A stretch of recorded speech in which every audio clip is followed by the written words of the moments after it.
Brace the rudders! Raise the sails! Raise the sails! Captain, an unidentified ship is approaching. Over. Roger. Wait, is that an Enterprise sales solution? Reach sales professionals, not professional sailors. With LinkedIn ads, you can target the right people by industry, job title, and more. Start converting your B2B audience today. Spend $250 on your first campaign and get a free $250 credit for the next one. Get started today at linkedin.com/campaign. Terms and conditions apply.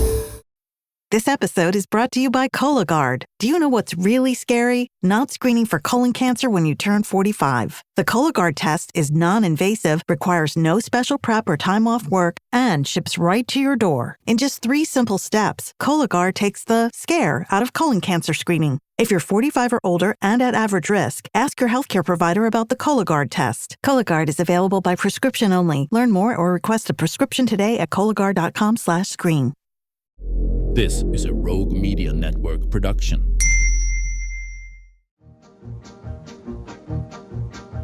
Stars at night are big and bright. Deep in the heart of Texas, the prairie skies are wide and high. Deep in the heart of Texas, deep in the heart of Texas.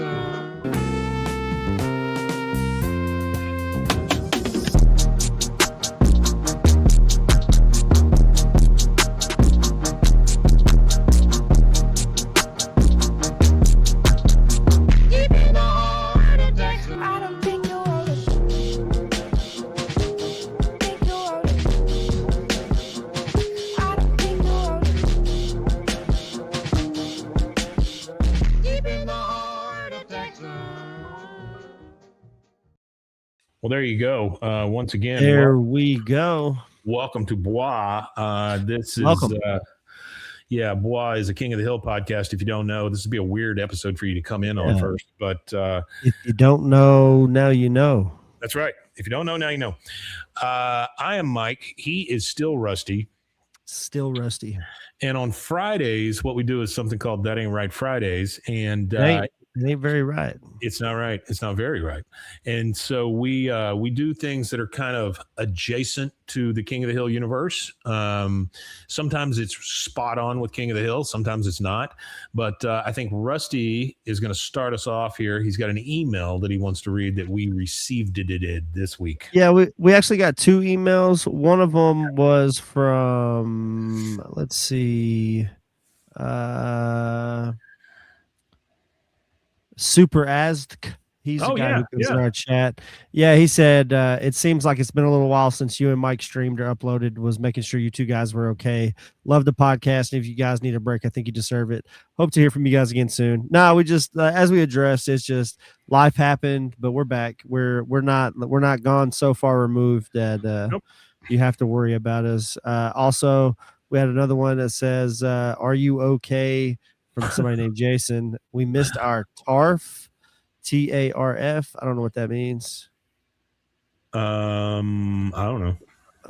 I don't know. TARF acronym. I gotta see if we can figure out what this means. I'm kind of interested in what TARF means. Target Redemption Forward. I don't think that's it. Traffic Accident Report Form. I don't think that's it. What is TARF? What does TARF mean? I don't know. I don't know. I'm just gonna start saying TARF all the time now. Yeah, I'm done. If you want to know, let us know what TARF means. That ain't right Friday. That's what that ain't right Friday. Wow. Our own show, and we didn't know what it meant. Yeah, it says, "Are you okay? We missed our." Oh, we didn't have a Friday episode that week. Yeah. That's what he was asking about. Okay. I do appreciate you guys checking in. Oh, and you know what? Yeah. Now that you've said that, that reminds me of the thing that I'm working on, which is the true crime show. It is. Yeah. Yeah, I know, baby T. I'm sorry we missed it. But it is called Toon Crime. So that's the one you're looking for, TOON crime. And it is crimes that happen in cartoons done very dramatically to the tune of like a true crime podcast. So be on the lookout for that. I'll send it to you guys whenever I've got that first one done. I recorded a few lines and did the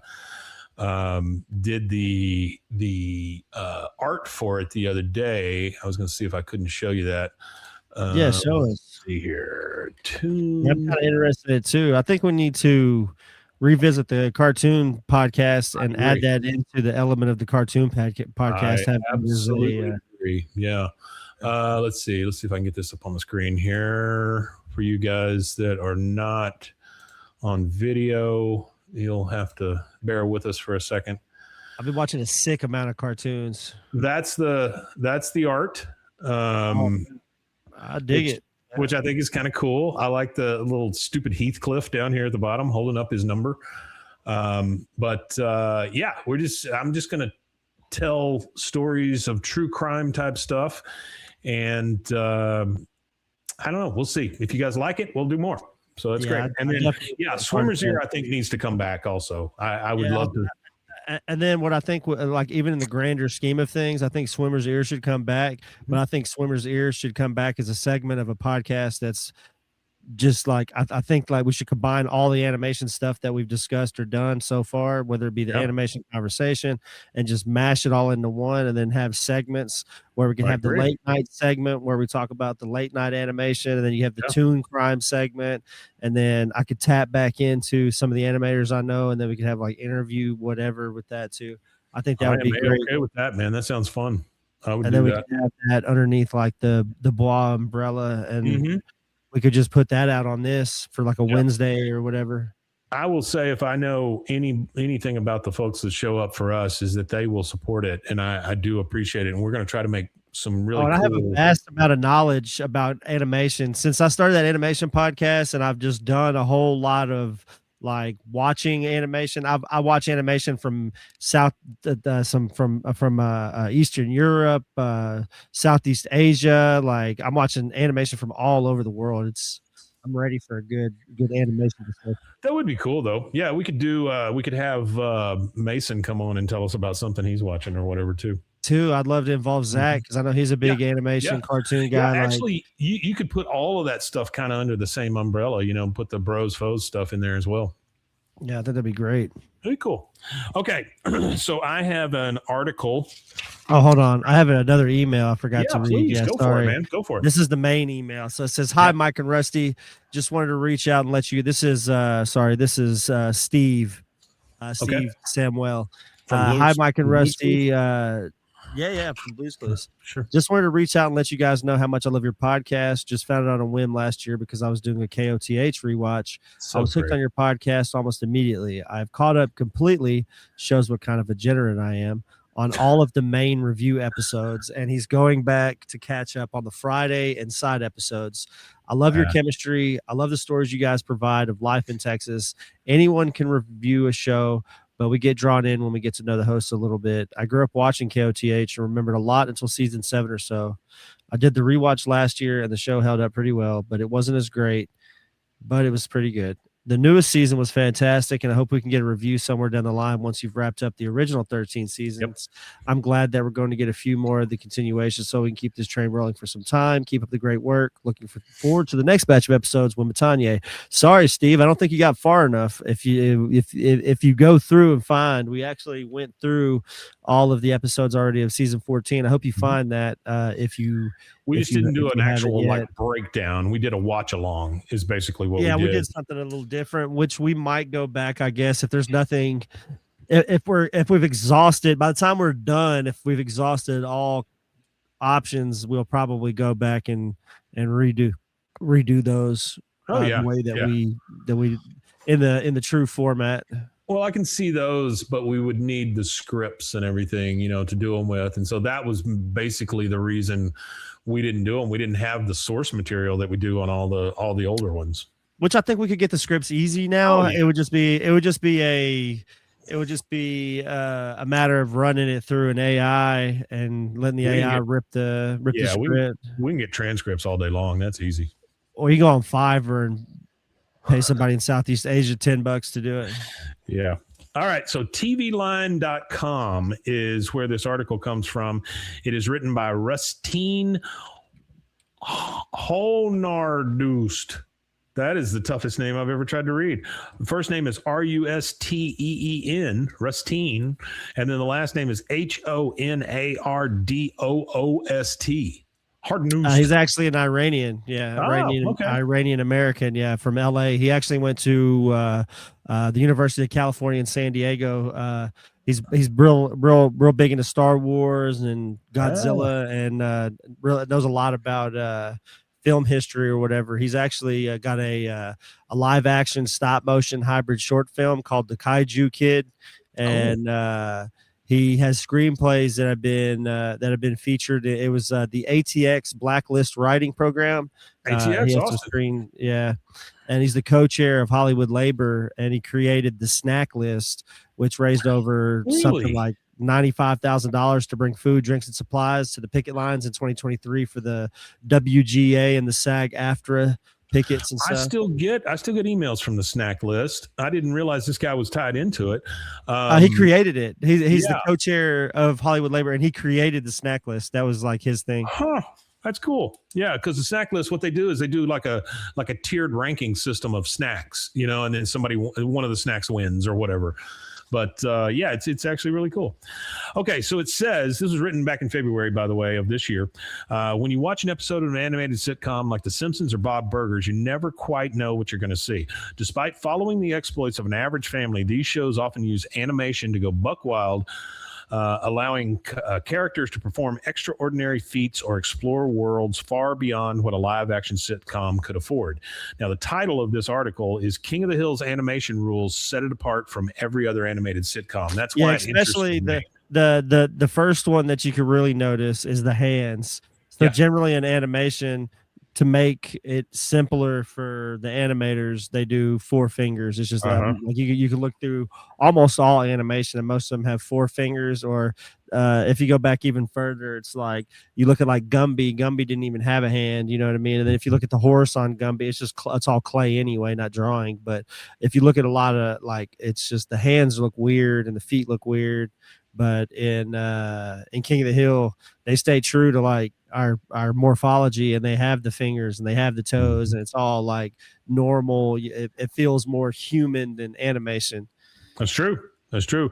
It says, but King of the Hill is no ordinary cartoon. Rather than indulging that freedom, the team behind the show relied on a rigorous set of internal animation guidelines referred to as the animation do's and don'ts to help keep Hank Hill's 2 feet firmly planted on the ground. Animation guides are standard practice across the industry, helping large teams produce consistent work across the entire production process. The animation guide created for King of the Hill went beyond simple reminders of how to keep characters like Bobby Hill on model. So actually, I just sent you a link. I just sent you a link to a Flickr album, and it's got all the do's and don'ts for King of the Hill. Oh, that is so good. Yeah, like a ton of pages. It's not in the right order. I got it. The very bottom is where 1 through 4 is, and 5 through 8. And then you got to go back up to the top. So it's not like in order on the Flickr, but it's got all of it. All of it is there. It's just that order. Oh, that is so good. Look at that. But this is Wes Archer's doing, I believe. Oh, really? If I'm not mistaken. Yeah. Cause I know a little bit about some of this stuff, like just from research, but I'm pretty sure Wes Archer is cause he's the main director for everything. I love this right here. Such a small thing. It says when Hank eats, make sure the fork and food go all the way inside the mouth. Then you can add a nice chew cycle if needed. Wow. Yeah, it's cool, isn't it? Yeah, that is crazy, man. Detail is a must. So like dollar bills have to look like dollar bills. Watches have to look like watches. Wow, that is so cool. Yeah, it gets pretty in depth. It even gets as in depth of from 6th season on, there'll be no more smoke coming out of Dale's cigarette in any shot. So I guess the rules changed on TV. So they still had the cigarette in his mouth, but it became a prop, and it's not lit anymore after season 6. So it's kind of funny that's in there. I wonder if that's just to do with like TV rules and regulations. I am going to take this and put it in the chat so that you guys can see. Yeah, I think everybody would be interested in it. It's got a whole like do's and don'ts of how they would want. Like they've even got it to where it's Hank holding on to how a hand would hold on to a can, like what it would look like holding onto a can, or how the beer looks, like the liquid effects as it were, or how the LED numbers look on VCRs, cash registers. Baby T that kind says, of "Damn stuff, censorship." The thing that these animation guides, it's basically akin to like a show Bible, from that's what it is. It's a show Bible. A lot of shows that go on one solid idea have to keep all of the things in continuity, right? So this person would never wear that shirt, or this person was wearing that shirt in the last shot that we shot, and this is whatever. So yeah, that's a big deal in animation.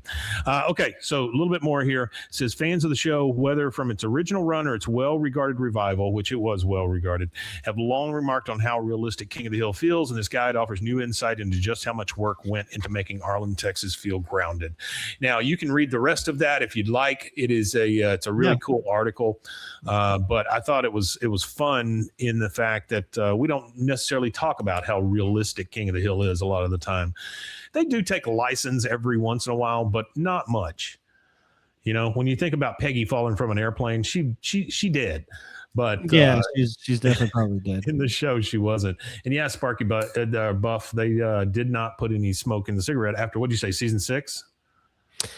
Yeah, season 6. Yeah. I think it's said. Which I completely understand, because that's about when everybody started fighting against cigarettes. Kind of started trying to get them out of everything and all the stuff. So. Oh, there's a funny one here. Number 16 of the do's and don'ts list, it says no skinny Redcorns. John Redcorn is taller and more muscular than Hank. And then in parentheses, it says not to imply that Hank couldn't kick John Redcorn's ass if he was really pissed. You said it's number 6? 16. Oh, 16. Number 13. 16. Oh, there it is. Yeah, no skinny Redcorns. And no reptilian eyes. And then the one below that is number 20, and it says, don't draw Peggy too shapely. It says seen sexy this one. Peggy, and then it says animator's dream Peggy. But the funny thing is, that's the one that Bill uses in the barbershop. Oh, yeah, that is the one. That's the one he uses in the barbershop. So it's like, we didn't use this forever and ever, but let's use it in the new one. So yeah. All right, guys. Well, that pretty much wraps it up for us for the week. We're hoping you have a great weekend and come back and see us again on Monday. You want to tell them where they can find us?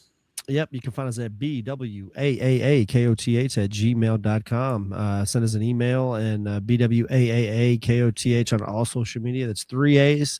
And we appreciate you guys. 3 A's, no waiting. Thank you, guys. We appreciate it. We love you, and thanks for giving a crap what was going on with us. And it goes a long, long ways, guys. Thank you so much. A simple email can go a long ways. And having said that, there's the one thing left to say, and that is, we matanye. We matanye indeed, guys. We'll see you soon.